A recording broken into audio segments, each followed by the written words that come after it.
Hello. आज दो chapter nationalism in Europe and nationalism in India जिसका वेटेज सबसे ज़्यादा है उसे हम ख़त्म करने वाले हैं बहुत जल्दी से जल्दी विद फुल कॉन्सेप्ट। तो चलिए शुरू करते हैं। 1848 में फ्रेंच आर्टिस्ट फ्रेडरिक सोरियो बनाते हैं एक प्रिंट और उसका नाम होता है फोर प्रिंट्स। और फोर प्रिंट्स में था क्या? फोर प्रिंट्स में उन्होंने एक विजन दर्शाया था डेमोक्रेटिक और सोशल रिपब्लिक का। ठीक है, ये पहले प्रिंट में शो करता है कि जो पीपल हैं यूरोप और अमेरिका के, वो लोग होमेज की तरफ यानी स्टैचू ऑफ लिबर्टी की तरफ जा रहे हैं। स्टैचू ऑफ लिबर्टी के हाथ में टॉर्च ऑफ इनलाइटमेंट है और एक हाथ में charter of rights of main and की क्या आपको किताब है। तो वो जो स्टैचू ऑफ लिबर्टी है एक टॉर्च में सिम्बलाइज किया है। तो टॉर्च जो है इनलाइटमेंट को सिम्बलाइज करता है, यहाँ पे आप देख सकते होंगे। और charter of right of main उनके अदर हैंड में है। सूर्य का विजन सिंपली यही था कि सारे कंट्रीज डेमोक्रेसी की तरफ हो जाएं। ठीक है, अब next now our chapter start. French revolution and the idea of nation. अब स्टेप्स क्या क्या लिए गए थे फ्रेंच रेवोल्यूशनरीज के द्वारा ताकि एक sense of collective sense of belonging पैदा हो। अब मतलब बेसिकली जो चेंजेज हुए फ्रेंच रेवोल्यूशन के दौरान, ये थोड़ा गलत लिखा गया है। तो बेसिकली जो चेंजेज अकर्ड हुए फ्रेंच रेवोल्यूशन के दौरान, तो पहला चीज़ introduction of a new tricolour flag, नया ट्राई कलर फ्लैग लाया गया। उसके अलावा ला पैट्रियो और ला कैटेन के आइडियाज़ को हमारे मतलब उसको इम्फेसिस्ट किया गया। उसके बाद अलावा इंटरनल कस्टम ड्यूटीज़ पे जो गुड्स पे थे उसको हटा दिया गया और फिर फ्रेंच को कॉमन लैंग्वेज मान लिया गया। ये अक्सराना क्वेश्चन पूछ दिया जाता है 5 मार्क्स में। It is VVI। Now next, अब नेपोलियन भाई तो आने ही थे। तो नेपोलियन आए थे, तो नेपोलियन जब आए तो उन्होंने नेपोलियन कोड और सिविल कोड ऑफ 1804 लाया। नेपोलियनिक कोड को सिविल कोड ऑफ 1804 बोला जाता है, जो कि नेपोलियन बोनापार्ट के द्वारा लाया गया था फ्रांस में। इसका मेन मकसद था अ, जो प्रिविलेजेस बर्थ के आधार पर मिले हैं उसको ख़त्म किया जाए, फेडरल सिस्टम को ख़त्म किया जाए, गिल्ड सिस्टम को रिमूव किया जाए और ट्रांसपोर्टेशन और कम्युनिकेशन सिस्टम को अच्छा किया जाए, बेहतर किया जाए, जिसकी मदद से हमारा ट्रेड और अच्छे से हो पाए। उसके अलावा इसमें राइट ऑफ प्रॉपर्टी को भी सिक्योर किया गया था। लेकिन अगर उसमें खूबियाँ हैं तो उसमें खामियाँ भी होंगी। तो इसी तरह उसमें कुछ नेपोलियनिक कोड में कुछ डिमेरिट्स भी थे। क्या? पहला, वहाँ पे पॉलिटिकल फ्रीडम का नहीं था। दूसरा, टैक्सेशन बढ़ा दिया गया। तीसरा, सेनरशिप। और उसके बाद से फोर्स कॉन्स्क्रिप्शन इनटू आर्मी, मतलब कहीं से भी लोगों को उठा के लाते थे और बोलते थे कि चलो तुमको अब आर्मी में भर्ती होना है।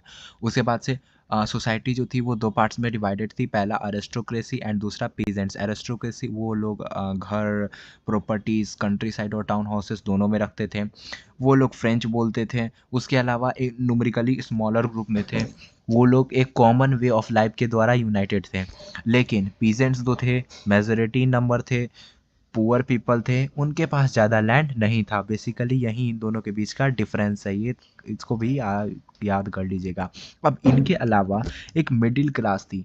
इंडस्ट्रियलाइजेशन की वजह से न्यू सोशल ग्रुप जैसे कि वर्किंग क्लास और मिडिल क्लास इमर्ज हुए। मिडिल क्लास जो थी वो इंडस्ट्रियलिस्ट, बिजनेसमैन और प्रोफेशनल्स की थी। एजुकेटेड के बीच में लिबरल मिडिल क्लास का आइडिया जो था वो पॉपुलैरिटी बेसिस, मतलब पॉपुलैरिटी गेन करा था। अब लिबरल नेशनलिज्म का 3 बेसिक मतलब था।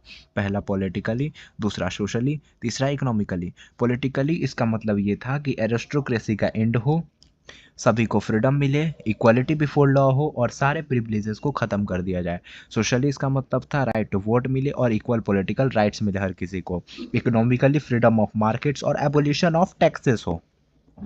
सेकंड, अब जैसे ये चीज़ें होती हैं तो मतलब मिडिल क्लास इमर्ज होता है। अब उसी के बीच एक नया कंजर्वेटिज्म आ जाता है, क्योंकि उधर नेपोलियन राज कर रहा था फ्रांस में। But Napoleon was defeated in 1815 in the battle of Waterloo by 4 countries. पहला है ब्रिटेन, प्रूशिया, ऑस्ट्रेलिया, रशिया। इन 4 कंट्रीज के द्वारा नेपोलियन हार जाता है। अब जब वो हारा तो क्या हुआ? कुछ इम्पैक्ट पड़ा। पहला, मोनार्च पावर फिर से वापस आ गया। चर्च पावर जो पहले गायब हो चुका था वो फिर से आ गया, सोशल हायरार्ची जो पहले गायब हो चुकी थी वो फिर से आ गई, और शेनरशिप को भी इन लोगों ने अडॉप्ट कर लिया। अब इसी के बीच एक ट्रीटी साइन होती है, जिस ना ट्रीटी का नाम होता है ट्रीटी ऑफ वियना। ये होस्ट किया जाता है ड्यूट मेटरनिक के द्वारा। इसके बाद क्या होता है, इस ट्रीटी में बॉन डायनेस्टी को फिर से पावर में ला दिया जाता है, कुछ नए स्टेट सेटअप किए जाते हैं फ्रांस फ्रांस की बाउंड्री पे, ताकि उनका एक्सपेंशन ना हो सके। प्रूशिया को कुछ नई टेरिटरीज दी जाती हैं। उसके बाद से ऑस्ट्रेलिया नॉर्दर्न इटली ले लेता है, रशिया पोलैंड ले लेता है। अब नेपोलियन के द्वारा 39 स्टेट्स का कॉन्फेडरेशन बनाया गया था, उसको छुआ तक नहीं गया, उसको जिस तरीके का था उसी तरीके का रखा गया। उसके बाद से एज ऑफ रिवॉल्यूशन शुरू होता है 1830 से 1848 तक। इसी के बीच में जुलाई रेवोल्यूशन होता है। जुलाई रेवोल्यूशन में 2 रिवॉल्यूशन होते हैं, पहला आपका फ्रांस में होता है और दूसरा आपका बेल्जियम में होता है। पहला जो फ्रांस में होता है वो कॉन्स्टिट्यूशनल मोनार्च रख देता है, फ्रांस में इस्टेब्लिश कर देता है, लुइस फिलिप जो है पहले कॉन्स्टिट्यूशनल मोनार्च बनते हैं। दूसरा बेल्जियम में होता है और तभी वहाँ से यूके ऑफ नीदरलैंड से ये अलग हो जाता है। कौन? अपना अपना भाई बेल्जियम। उसके बाद से रोमांटिक इमेजिनेशन, नया नेशनल फीलिंग, हाँ, ये वाला आप जो समझ रहे हैं ये नहीं है। बेसिकली यहाँ पे बहुत सारे नेशनलिस्ट का मानना था कि कल्चर ने एक इम्पॉर्टेंट रोल प्ले किया आइडिया को, मतलब जो नेशन को बनाने में। आर्टिस्ट हो गए, पोएट्री हो गई, स्टोरीज हो गई, इन सारी चीज़ों ने नेशनलिस्ट सेंटिमेंट्स को पॉपुलराइज्ड किया, लोगों के बारे में इसके बारे में बताया।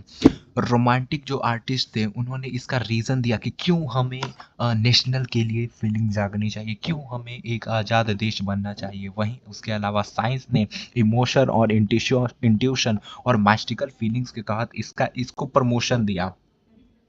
लोकल फॉलिक्लोर को कलेक्ट किया जाता था और उसी से नेशनलिज्म को स्प्रेड किया जाता था। और जो देख नहीं सकते थे तो लैंग्वेज को एक फॉरेन डोमिनियंस मतलब यूज़ किया जाता था। अब इसी के बाद से चीज़ आता है हंगर, हार्डशिप्स एंड रिवॉल्ट्स।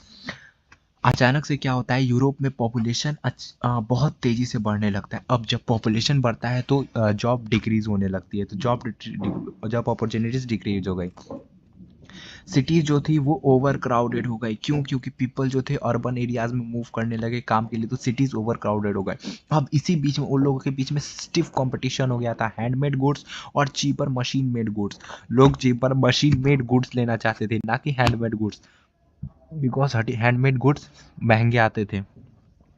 इसी के बाद बीच क्या होता है, फूड प्राइसेस बढ़ जाते हैं और वहाँ पे फूड शॉर्टेज हो जाता है। पीजेंट्स और वीवर्स रिवॉल्ट करते हैं, इन सारी इकोनॉमिकली सोशल कंडीशंस के अगेंस्ट वो रिवॉल्ट करते हैं, सॉरी। अब उसी के बीच में रिवॉल्यूशन ऑफ मतलब लिबरल्स होता है 1848 में। ये लीड किसके द्वारा किया जाता था? एजुकेटेड मिडिल क्लास के द्वारा, क्योंकि शुरू उधर हमारा ट्रीटी ऑफ वियना साइन हुआ था जिससे मिडिल क्लास खुश नहीं थे, तो उनको कुछ ना तो कुछ करना था, इसीलिए उन्होंने ये रिवॉल्यूशन शुरू किया था।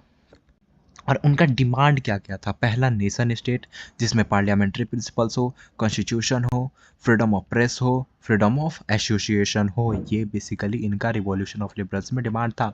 अब इसी के बाद से the most important topic of this whole chapter जो अक्सर आना बोर्ड एग्जाम्स में आते ही आते हैं, इस पे जितने भी लिखना हो लिख लो, and it is also CYQ। Germany, middle class मतलब जर्मन्स ने ये कदम उठाया कि अब हम जर्मनी को एक नेशन स्टेट में बदल देंगे, लेकिन उनको दबा दिया गया मोनार्ची और मिलिट्री और लैंड ओनर जो कि प्रोशिया में थे। लेकिन वो झुके नहीं। नेशनल यूनिफिकेशन एक लीडरशिप थे जिनका नाम था ओटोमन बिस्मार्क, उन्होंने इसे अपने जिम्मे उठाया, कंधे पर उठाया, और फाइनली प्रूशियन की विक्ट्री हुई 3 वॉर्स में 7 सालों में, including Austria, Denmark and France. और इसी के साथ जर्मन यूनिफिकेशन प्रोसेस कंप्लीट होता है। ये कभी कभार ये वाला पॉइंट ऑब्जेक्टिव में पूछ लेता है कि कौन था न्यू एम्परर प्रूशियन डोमिनियंस में। तो first is Kaiser William first was the first emperor when Germany was unified. Now, unification of Italy. ये भी वेरी इंपॉर्टेंट है। मिड 19th सेंचुरी में इटली 7 स्टेट्स में डिवाइडेड था जो कि डिफरेंट पावर्स के द्वारा रूल किया जाता था, लेकिन इसी के बीच एक महान सदस्य उठते हैं जिनका नाम है गैसेपे मेज़नी। गैसेपे मेज़नी ने एक सीक्रेट सोसाइटी बनाई जिसका नाम था यंग इटली, ताकि वो इटली को मतलब यूनाइट कर सके। अब king Victor Emmanuel two count Cavour की हेल्प से और गैसेपी गरबदी की हेल्प से एक मूवमेंट करते हैं जिससे इटली यूनिफाई कर दिया जाए। 1859 में king Victor Emmanuel two Australia को 1860 में ऑस्ट्रेलिया को डिफीट कर देते हैं और 1860 में वॉलंटियर्स जो थे वो गरबदी को और साउदर्न इटली को भी यूनिफाइड कर दिया जाता है। इटली फाइनली 1871 में यूनिफाइड हो जाता है। विक्टर एनामल टू उसके राजा बनते हैं और रोम को वैक्टेटेड कर दिया जाता है फ्रांस के द्वारा और वो एक सार्डिनिया का पार्ट बन जाता है। गैस्पे मेज़िनी के बारे में इतनी सारी बातें हुई, कौन थे वो? ये एक मेंबर थे सीक्रेट सोसाइटी के कार्बोन्ड्रिया के। इन 1831 में इनको एग्जाइल्ड मतलब देश निकाला दे दिया गया था क्योंकि लिगोरिया में इन्होंने एक रिवॉल्यूशन कराया था। उसके बाद से इन्होंने 2 सोसाइटी फाउंड की थी। पहला young Italy in Marseilles young European Berne. इनका ये मानना था कि नेशंस जो थे वो गॉड के द्वारा है, उनमें हमारा कोई योगदान नहीं है। इसी से इटली को भी यूनिफाई किया जाना चाहिए। मेटरनिक के द्वारा मेज़नी को most dangerous enemy of social order बोला जाने लगा। किसके द्वारा? मेटरनिक के द्वारा मेज़नी को। भाई साहब समझ रहे हैं? अब भाई रिवॉल्यूशन इन ग्रीस होता है। ग्रीस जो कि पहले ऑटोमन एम्पायर का पार्ट था 15th सेंचुरी तक, वो भी इंडिपेंडेंस के लिए रहता है कि मैं भी अब इंडिपेंडेंस के लिए लड़ूंगा। नेशनलिस्ट इन जो ग्रीस थे वो सपोर्ट लेते हैं वेस्टर्न यूरोपियन से, आर्टिस्ट से और जो ग्रीक्स आउटसाइड रहते हैं। फाइनली 1832 में ट्रीटी ऑफ कॉन्स्टेंटिनोपल साइन होता है और इसी के साथ ग्रीस भी एक इंडिपेंडेंट नेशन बन जाता है। तालिया। नाउ अब यूनिफिकेशन ऑफ ब्रिटेन। ब्रिटेन का तो भाई स्पेशल ही केस मानना पड़ेगा। मतलब पीपल जो थे ब्रिटिश आइजल्स के, उनका एक इथेनिक आइडेंटिटी था जैसे कि इंग्लिश, वेल्स, स्कॉट और आयरिश। इंग्लिश नेशन वहाँ पे ज़्यादा पावरफुल हो रहा था और अपने इन्फ्लुएंस को अदर नेशन पे बढ़ा रहा था। इसी बीच एक्ट ऑफ यूनियन पास हुआ था 1717 में इंग्लैंड और स्कॉटलैंड के बीच में, जिसमें बोला गया था कि United kingdom of great Britain बनेगा, जिसमें इंग्लैंड को ये दे दिया गया था कि आप अपना इन्फ्लुएंस स्कॉटलैंड पे मतलब जमा सकते हो अपना। तो स्कॉटिश जो हाईलैंडर्स थे उनको बैन कर दिया गया अपना गैलिक लैंग्वेज बोलने के लिए और अपना नेशनल ड्रेस पहनने के लिए बैन कर दिया गया और इसी के साथ न्यू ब्रिटिश नेशन क्रिएट हुआ डोमिनेटिंग इंग्लिश कल्चर। नाउ अब विजुअलाइजिंग द नेशन। 18 और 19 सेंचुरी के समय आर्टिस्ट ने एक तरीका पाया कि मतलब हम अपने नेशन को फीमेल फिगर्स के भी तरह इंट्रोड्यूस करेंगे। तो जो फीमेल फिगर है उनको मतलब रियल लाइफ में एग्जिस्ट नहीं करेंगे बट उनको हम एक सिंबल बनाएंगे। ठीक है, तो फ्रांस में फीमेल एलर्जी का नाम जो फीमेल थी उनका नाम था मारियाना और जर्मनी में थी उनका नाम था जेरेमेनिया।